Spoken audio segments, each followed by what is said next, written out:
トムの日常は波乱に満ちています。彼は、ある少年との予期せぬ出会いから始まる一連の出来事に巻き込まれます。二人の少年の間の喧嘩は、まるで古い西部の決闘のように白熱します。しかし、この出会いはトムにとってただの喧嘩以上のものを意味しているのです。この新しいライバルとの対決が終わった後、トムは家に遅く帰り、おばさんのポリーによる厳しい罰を受け入れなければなりません。小さな町で繰り広げられる少年の冒険と成長の物語がまた一つ始まろうとしているのです。Tom! No answer. Tom! Still no answer. Where could that boy be? She wondered aloud. You, Tom. Silence. The woman lowered her glasses to look around the room, then lifted them to peer underneath. She hardly ever looked through them, they were more for show. They were her fancy glasses, and she was very proud of them. She seemed a bit confused at first, then said loudly enough for the room to hear, "If I catch you, I'll—" She didn't finish her sentence because she was busy looking under the bed with a broom, needing to breathe as she did so. She only found the cat. "I can't believe this boy." She walked to the door, looked out to the garden filled with tomato plants and weeds. No sign of Tom. She shouted louder. "You, Tom!" She heard a noise, turned around, and caught a young boy by his shirt, stopping him from running away. "So, you were in the closet! What have you been up to?" "Nothing." "Nothing? Look at your hands. And your mouth. What's that?" "I don't know, Aunt. It's jam, that's what. I've told you not to touch the jam. Give me that stick."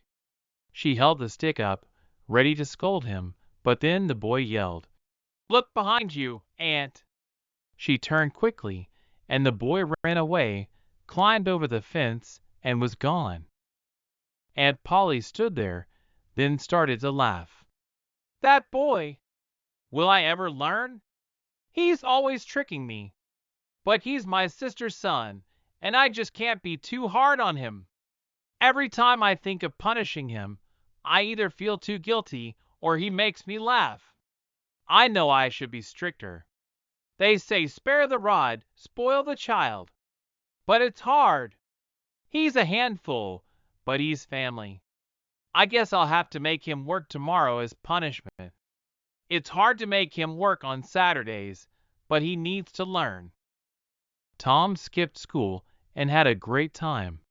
He came back just in time to help Jim, the young helper, with the wood for the next day.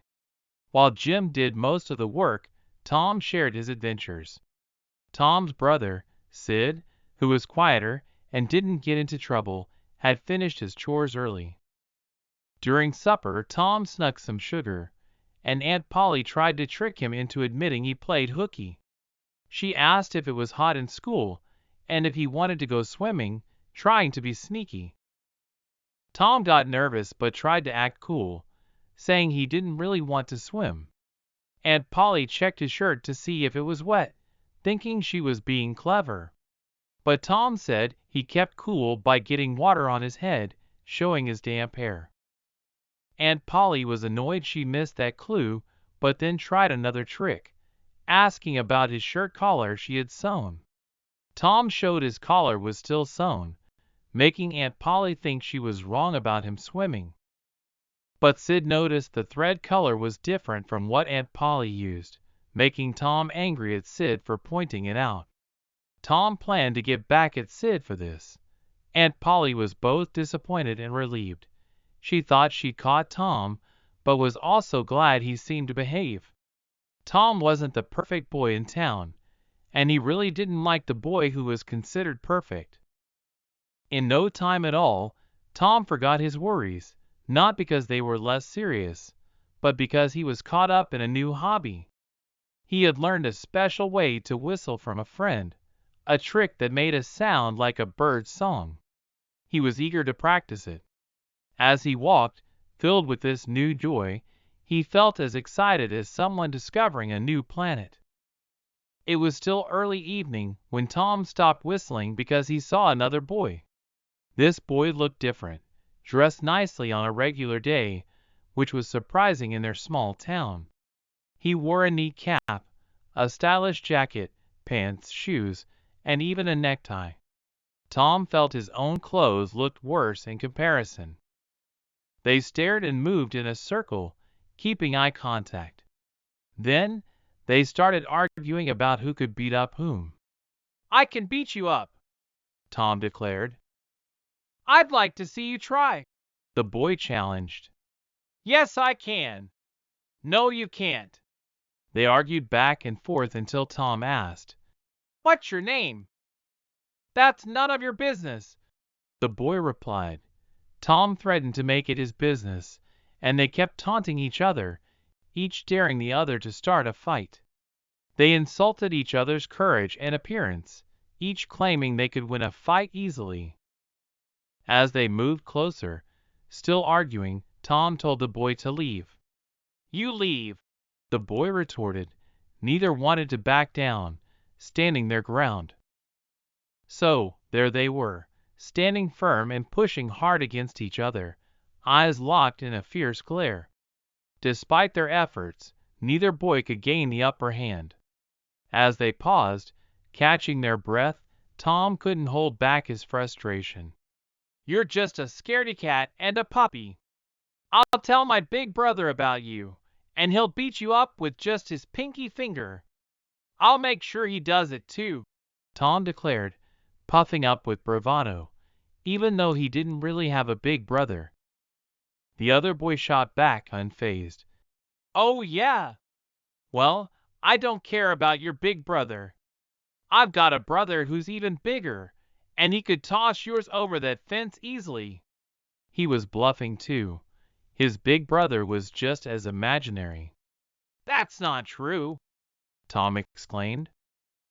"Just because you say it's a lie doesn't make it one," the new boy retorted with a smirk. In a dramatic gesture, Tom drew a line in the dust with his toe and challenged, "I dare you to cross this line. I'll beat you up so badly you won't be able to stand.